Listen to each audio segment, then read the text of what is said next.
Which parts of plant are used as food materials? మనం food మెటీరియల్స్గా plants యొక్క ఏ మెటీరియల్స్ని మనం తింటున్నాము, ఏ మెటీరియల్స్ని మనం తీసుకుంటున్నాము? ఏ మెటీరియల్స్ని తీసుకుంటున్నాము?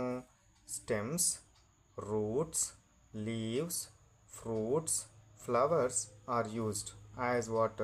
Food materials. వీటిని మనం ఫుడ్ మెటీరియల్స్గా తీసుకుంటున్నాం. ఏంటివి తీసుకుంటున్నాము? స్టెమ్స్ అంటే ఏంటివి? దాని యొక్క కాడలు, కాండము అంటారు కదా, అది తీసుకుంటున్నాము. చెరుకు అట్లాంటిది.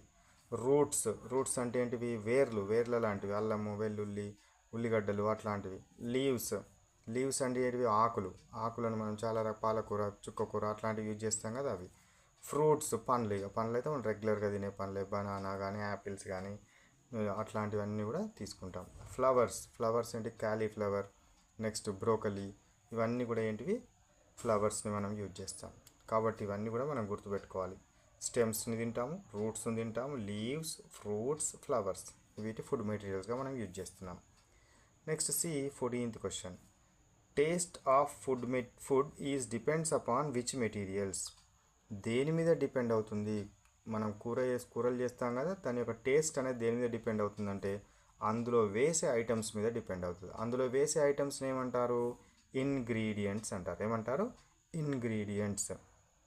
సో దేని మీద డిపెండ్ అవుతుంది? ఇంగ్రీడియంట్స్ మీద డిపెండ్ అవుతుంది. దేని మీద డిపెండ్ అవుతుంది? Ingredients. Taste of the food is depends upon ingredients of the food. Okay, right. Next come to 15th question. Write names of some fruits గురించి కొన్ని నేమ్స్ రాయమంటున్నాడు. క్యాష్యూ నట్స్, ఆల్మండ్స్, కిస్మిస్, these are the dry fruits. ఇవేంటివి? Dry fruits. Cashews, almonds, కిస్మిస్, బాదము, అట్లాంటివన్నీ కూడా మనకేంటివి? కిస్మిస్లు, బాదము. Next మనకు క్యాష్యూ అంటే ఏంటిది?